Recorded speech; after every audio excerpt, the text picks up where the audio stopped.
Why Rando made people so mad. Rango has become known as one of the biggest anomalies of the 2010s. It doesn't look or You feel know, there's a thing called cartoon logic. Like, there's a whole logic to it. Like, for example, when the piano falls and they start like getting flattened, like as old cartoons were, they all have like a very distinct pattern of logic, and they almost like operate in a different world of physics, and that's like a documented thing. like anything else from its era. Instead of motion capture, it's kind of emotion capture. What does Johnny Depp have to do with this? Hold on, did he voice act him? I'm pretty sure he doesn't say a single line, no? Goes to Rango! Barbabinski! With its gritty animation, oddly existential humor, and offbeat tone, the movie is one of a kind. But the same Oh shit, that's such a smart way to market it, because I'm just gonna watch it now. I haven't actually watched it before. I'm going into this blind, as some of you are. I don't think it was that big of a movie, but it has cultural impact. Like, I've seen a lot of jokes around Rando, a lot of people saying certain people look like Rando. It's weird that they got Johnny Depp to act like the body figure, I guess. things that made Rango stand out are also what made it so divisive when it first hit theaters. While critics praised its bold style, some parents were genuinely offended. Complaints poured in about the language, depictions of smoking, and the way it handled its spiritual Your parents have like a disease. Like, when you become a parent, you almost lose all sense of logic. Like, you start thinking you're a lot smarter than you are. My friend, like, were you never kids at one point as well? Like, do you know how the sort of shit a 12-year-old sees at school, for example? Like, unless your kid is locked up in a basement, trust me, Rando is nowhere near as graphic as you think it is.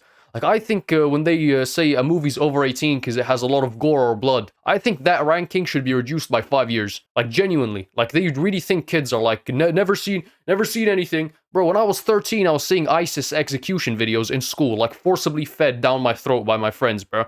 Like, do they really think kids these days are like angels? themes. There were calls for a stricter rating, and some even labeled the film sacrilegious. From the very beginning, Rango's development was unconventional. It wasn't some big corporate attempt to compete with Pixar and DreamWorks. The film was a near decade-long passion project where everything slowly fell into place. The idea for the movie first emerged in 2003 during a breakfast meeting between director Gore Verbinski, producer John B. Carls, and author David Shannon, who was best known for children's books like A Bad Case of Stripes. I'll be honest with you right now, children books, I don't know, I don't understand how you become a children book author. How you become a successful one. Anybody can write Mr. Seuss. Like, I'm sorry, I know everybody thinks he's such a genius. But, oh, the cat in the hat jumped over the bat. Like, I'm sorry, I can write a children's book right now. Like, what makes a children's book sell? I think it's just the marketing. And no David. They pitched an idea for a western about creatures in the desert, and while the premise was simple, it resonated with all three of them. Verbinski was eager to start working on the film. They had already drawn some concept art and written a short outline of their vision, but at the time, he was already in the middle of directing Pirates of the Caribbean. Well, I'm glad Johnny Depp did it. I think that contributed to how iconic it is. Like, Johnny Depp, anything he touches turns into gold.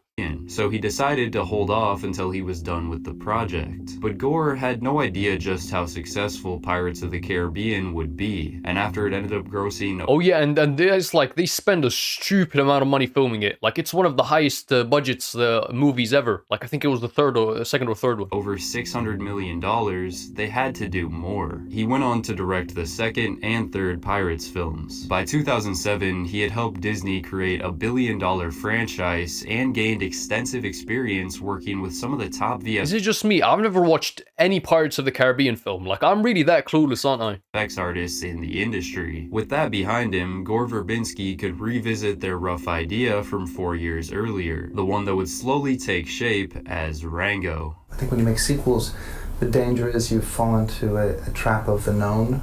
Yeah, I think sequels in general shouldn't exist. Like, there's very few sequels that are genuinely good enough to be considered, like, worth having. A lot of the time, it's just a cash grab, which makes it, like, it really does ruin everything. Because especially when the artist, when the original person isn't involved. Now that Stan Lee's dead, I'm sorry, you're pumping out straight garbage. Who's writing this? Clearly not the main author. Like, it's just, it seems to me like they're just trying to, they opened NFTs in his name after he died. Like, how disgusting is that? How despicable is that? And it was really good to get back to something that you don't know if you you don't know what you're doing, kind of, in a way. Very early on, they knew what kind of story they wanted to tell. A lizard on a journey of self-discovery. They just had to figure out what it would look like. The designers pitched an array of ideas, but there was one sketch in particular that stood out. The way it was framed allowed the team to clearly visualize the film's tone and aesthetic. A dry, gritty world that looked and felt like an old western. Yeah, especially like the old cigarette adverts. That's what it reminds me of. This helped lay the framework for every shot, set piece, and especially the characters. If they wanted to create an authentic vibe, the creatures had to look and act like their real-life counterparts. You know, hot take, Hunter x Hunter. I'm right now watching it again because I forgot literally what happened. I think I watched it half through like years ago. Bro, Hunter x Hunter, anime might be the best fiction out there. Like, I'm gonna keep it a buck. No IRL TV show. Holy shit, the brain rot has gotten so bad. No like real TV show where like there's actual actors involved could ever compare with anime. Like, if you don't watch anime, you don't gotta be a dweeb and start suddenly liking sushi. I hate those motherfuckers. Get away from me. Check their hard drives as well, because I know they be watching some weird shit, bro.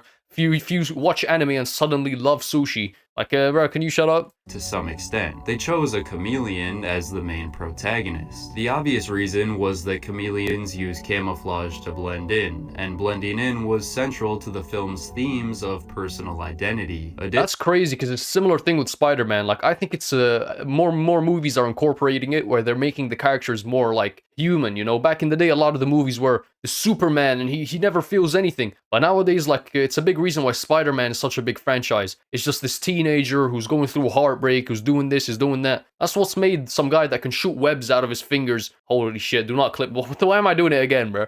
That's what made someone who can shoot webs out of his forearms one of the biggest superheroes out there. It's not his abilities that are unique. It's the character behind it.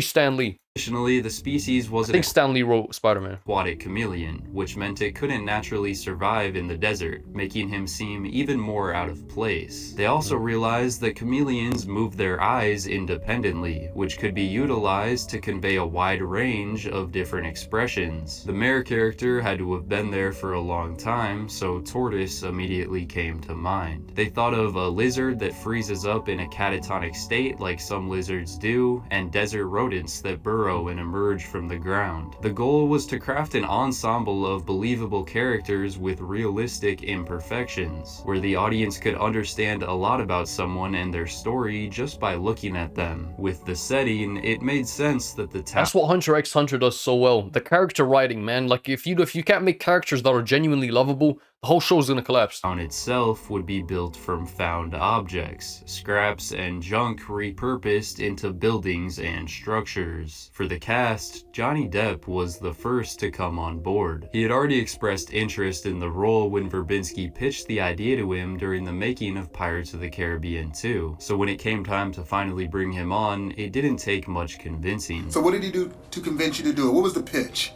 You know what? He didn't even have to. You know, he didn't have to go through any song. Damn, me and Johnny Depp got the same drip right now. Holy. Dance, nothing. It was basically, he said, I got this idea of a lizard on an existential quest in epic western. And I just said, okay, well, you know, I'm in. Gore, along with a small team of artists and designers, spent 16 months working out of a house in Pasadena, California, sketching out the film's plot. At the time, there was no guarantee it would even get made, but eventually, Paramount Pictures stepped in. Oh, if you have Johnny Depp down to act in the movie, 100% is getting picked up. I'm telling you right now, like, a Johnny Depp movie, that's having his name associated with it is enough for a lot of people to watch movies. That's why actors get paid so much. A lot of people think that these big name actors like Dwayne The Rock are just so talented. They're 300,000 times more talented than the actor getting paid 3,000 to appear in the movie. That's just not true. That's simply not true. The reason they get paid so much is because they're marketing. Instead of spending that 10 million on ads, they can spend it on getting Dwayne The Rock Johnson here, and he's going to be the advertising for the movie because everyone loves Dwayne, and they're going to watch Jumanji now. You get what I'm and saying? agreed to produce and distribute Rango under Nickelodeon Movies. The partnership effectively birthed a new studio called Paramount Animation. After years of planning and deliberation, production officially began in 2008. Even though it was animated, the team was determined to preserve that grounded, realistic feel in the final product, so they took a unique approach. Rather than using motion capture, they used traditional keyframe-based CGI, but the actors weren't just recording their lines in booths. Verbinski had them perform the scenes together on a stage with props. No, this is GCSE drama type acting. What the fuck? Yo, this is some shit we would do back in school in drama class. That's hilarious. You got Johnny Depp running around throwing flowers. Oh my god. And costumes, acting everything out physically so the animators could capture the energy and realism of a live performance. That's the cast hilarious. members noted that at times they felt ridiculous doing it. Well, initially it felt ridiculous, you know what I mean? All the actors felt really stupid. Plenty of animated movies used real footage for reference, but this was another level. It added extra costs and consumed more time, but Gore Verbinski simply didn't know any other way. Directing actors on a physical stage was what he was used to, and he wanted to stay within his comfort zone. But this commitment to realism, to making Rango... I think that's what made the show so good, because once you like look at that lizard, as someone who's never even fucking watched the movie, by the way, what an iconic piece of fiction. Like, I know like almost everything about it. I know who the main enemy is and whatnot, but I've never actually watched the show. And it's just like the way they move, it's very like appealing, you know? So it's oddly human. I think if it was just something made from memory, like no reference, no great actors behind it, I don't think it would have popped off the way it did. Feel like a true Western was where some felt the film began pushing the boundaries a little too far. Rango drew heavy inspiration from classic movies like The Good, the Bad, and the Ugly, Chinatown, and The Shakiest Gun in the West. It even included multiple direct references to those films, among many others.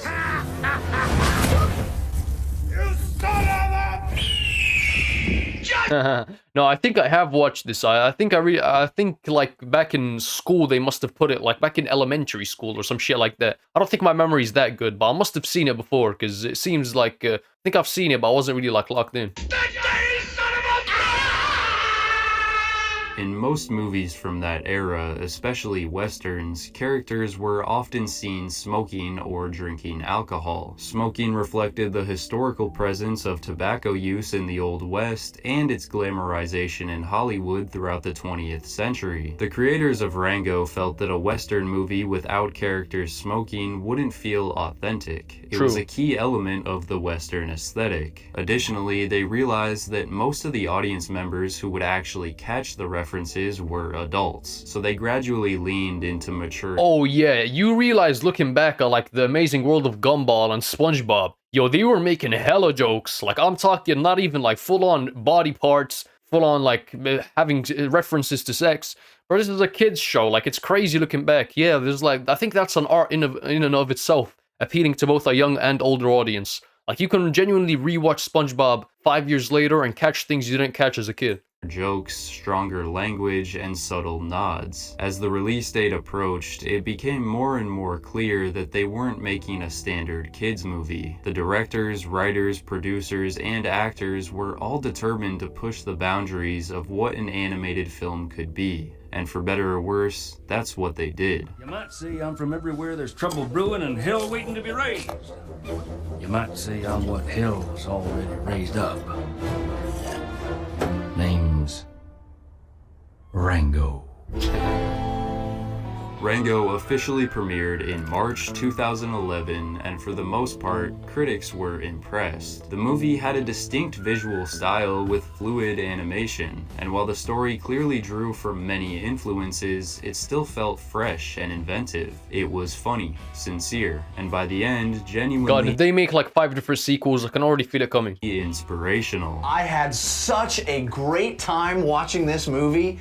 It is not at all what I would expect from an animated film. It doesn't feel like an animated film to me. Great Western. If you like Westerns, you will like Rango. In fact, you might just love it. It's Governminski's best film. This is probably the best CGI animation I have ever seen. Oh, I trust that guy. Holy shit, look at the background, bro. I trust every word he says. Best film. This is probably the Like, best. look at that fucking background, bro. He's watched every movie there is. If some guy who has a poster of Inception and The Dark Knight behind him is telling you that a movie slaps, yeah, I'm trusting him, bro. CGI animation I had ever seen. Each character stood out in their own way, brought to life by a stellar cast. Johnny Depp was especially praised as a perfect choice for the lead, often described as a chameleon for his ability to transform into vastly different roles. Wow, that's actually crazy. And I'll be honest with you, there's no way, like, I will never, like, forgive the general public for doubting my boy, bro. Like, y'all really jumped the gun with the Amber Heard case.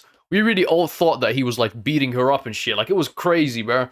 But looking back, like, what a guy, like, how could we jump the gun that much, bro? Like, he's such a good guy looking back. It was hilarious, yet also nailed the emotional beats perfectly. Rango was a breath of fresh air. Like, if they can convince the people that Johnny Depp did something like that, they can convince anyone, like, prematurely. That actually had... They can convince the people that anyone, like, prematurely did a crime before it's even, like, proven. Something to say. It even ended up winning the Academy Award for Best Animated Feature. Someone asked me if this film was for kids, and I don't know, but it was certainly created by a bunch of grown-ups acting like children. But while reviews were mostly positive, the acclaim wasn't unanimous. No one could deny that the film featured cutting-edge animation and standout performances, but many viewers took issue with its tone. Rango was rated PG, like many Pixar and DreamWorks titles. In the lead-up to its release, it was marketed as a family-friendly animated movie, but that wasn't exactly what audiences got. As reviews started pouring in... Oh my god, I wonder what the parent that is complaining that, oh, I took my kid to the movie theater and there was a character smoking, and they made a joke about some owl saying the F word. Like, I wonder what that parent looked like. Holy shit, like a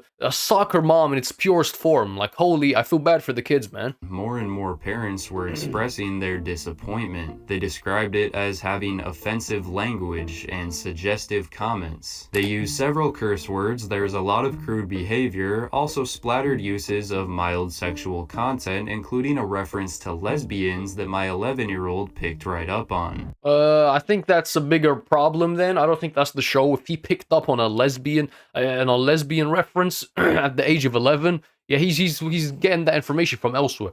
Bro, I know 13-year-olds that know, like, shit. Like, to be honest with you, at 13 we all knew about it. Like, come on, looking back at our own, like, same thing with the Five Nights at Epstein's game. Like, they really think kids don't see things that are much worse. You know the whole point of the game? Oh, you have to survive. It's like Five Nights at Freddy's, but instead of Freddy Fazbear, it's Epstein. And if you die, Epstein pops up and shouts. That's the whole game, and they made this big fiasco about how the kids are playing Five Nights at Epstein's. Like, they really think anyone under the age of 18 is just sat watching SpongeBob and Teletubbies. Like, they are brain dead, bro. Like, genuinely. This should have been rated higher because of the language and violence. I cringed every time I heard language I knew my 7-year-old would repeat for shock value. To have a movie masquerading as family-friendly that is not is offensive beyond belief. Like all movie releases, some people's reactions were extreme. But even those who liked it were confused about who the film was for. It's an animated movie, but it's not really for kids. It's very adult. It's very adult. Definitely very adult. I don't get, like, who the movie's made for. Yeah, unfortunately, it seems like all the jokes are for the parents. This is not a kid's film. Even though it's put out through, like, Nickelodeon and it's rated PG, it's not a children's film. At the end of the day, the creators weren't trying to trick audiences into corrupting their children. Obviously, it was all in service of making something that fit their vision. It's not G, you know. Right. It says parental guidance suggested. You know? So you should, as a parent, I think I'm a parent, you should, you know, use some guidance. Still, a lot of the references... I wonder what type of parent I'm gonna be. Am I really gonna be that strict over stuff like that? And most of the jokes were directed at adults, and there were multiple scenes involving character deaths, as well as mentions of hanging and other forms of violence. The film didn't have the smooth, colorful, corporate look... I'm sorry, that is 100% PG. I think a 5-year-old can hear about, yeah, they used to hang people. So what? They still do. That families had come to expect. Instead, it was rough and dark, much like the Mojave Desert setting and the characters who inhabited it. But the mature language wasn't even the biggest complaint about Rango. Many parents and advocacy groups were shocked by just how much smoking appeared on screen. According to Breathe California, the Sacramento anti-smoking organization, there were at least 60 instances of smoking in the film. film. The only other animated film to match Rango was 101 Dalmatians. They went as far as labeling the movie a public health hazard. People believed that the creators were encouraging the use of tobacco and that it would lead kids into doing it themselves. The combined outrage of parents... It probably does, but at one point do you draw the line of like, okay, there's a couple kids that have watched this show and like might want to smoke when they're older, might want to buy a pack of cigarettes when they're older. And where do you draw the line between that and just freedom of expression, man? Like maybe like what they're trying to say is that this movie shouldn't have been labeled as PG. I can get behind that. But say that this movie shouldn't have been made. An organization sparked a collective campaign to get Rango rated R. An R rating. Despite their efforts, the petitions had no effect, and what is an R rating anyway? What does the rating mean? The film retained its PG rating, yet it didn't stop there. The film also faced significant backlash from certain religious circles, not just for its language, deaths. Bro, I can't lie, some religious circles will literally just target anything. Like, I'm sorry. You're that one guy in the TikTok comments going, do you love Christ? Or are you like, come on, man. Like, what the fuck are you doing? Like, what are you doing, man? Like, you're trying to push your political belief or like harass people into, like, it's just not gonna work, man. I understand it's coming from a place of love, but you're just harassing people and you're putting a bad image on the religion in general. Like, if the people who, the disciples, the followers, they're in YouTube, if they're in TikTok comments trying to pester people, like, what are you doing, man? Smoking or alcohol use, but for the story itself.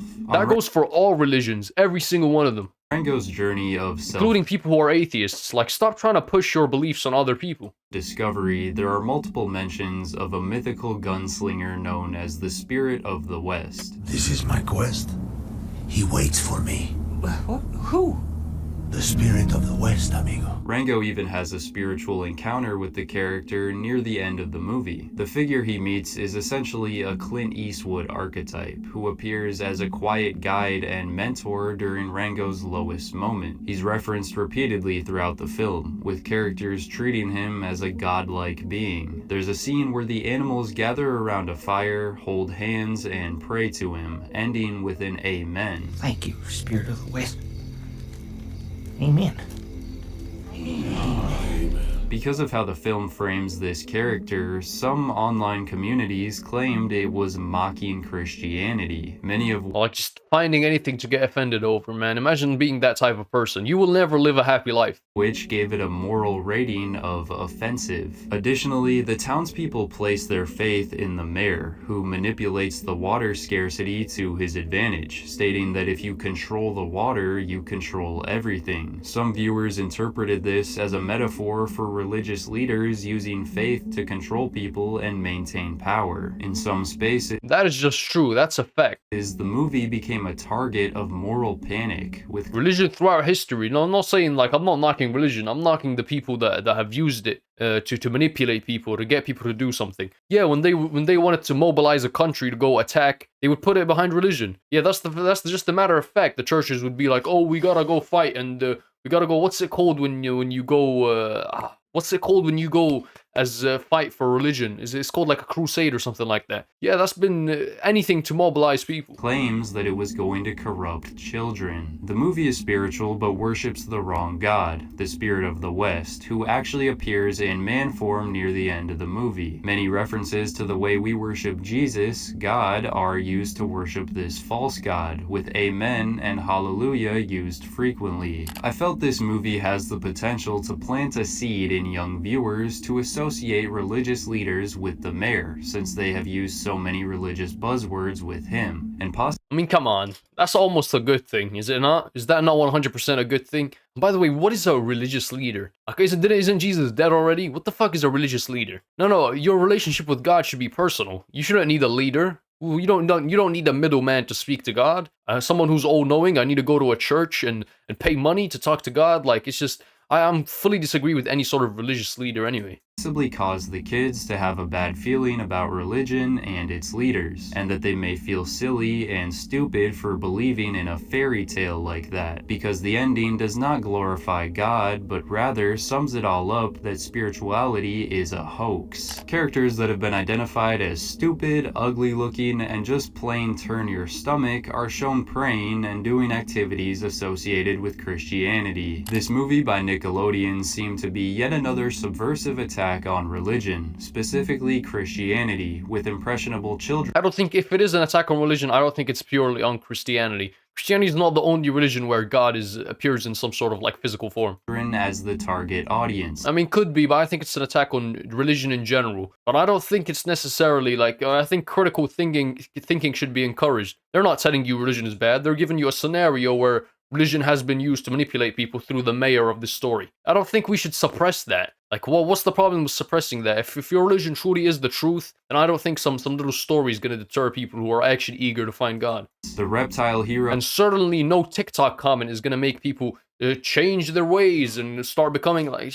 stands as goes to everybody, by the way. Non-believer's version of Christ, a nobody coming from nowhere who creates his identity, making it up as he goes along. The mayor tells him everyone needs something to believe in. Right now, they believe in you. The concept here is that faith is a good thing, but has nothing to do with reality or truth. Sexual talk, violence, murder, lies, profanity, references to the pit, praying to a spirit and not God. Wake up. Yeah, but you gotta realize these are things that are used repeatedly throughout literally every single religion. Because a lot of religions are about like what humans fear the most. Like, for example, in afterlife, no one wants to die. Hell, fire burns, so you'd go to eternity in fire. So it's something that is repeated across all religions and cultures, like throughout history. It's not a Christian thing. People, Satan is trying to reach your children at an early age. Oh my god, these are the same exact people who think the Illuminati exists. God damn, these people are actual idiots, man. As a Christian parent, I have to strongly recommend you keep your children from this movie. Most of the concerns people had were pretty over just indoctrinating your kids. No, let them expose themselves to the world and make their own opinions. The top. And the creators of Rango had no malicious intent behind the film. There's always going to be parents that overanalyze movies, but Rango did provide them with plenty of ammo to fuel their interpretations. It's darker, more vulgar, and bleaker than most animated movies, even by today's standards. But there are millions of people who watched it when they were young and loved it. Maybe it should have received a higher suitability rating, or maybe it should have been marketed differently. Regardless, the filmmakers made the movie they wanted to make, and to this day, there's nothing quite like it. Hey, W Video, man. If you enjoyed, subscribe to him and to me. See ya.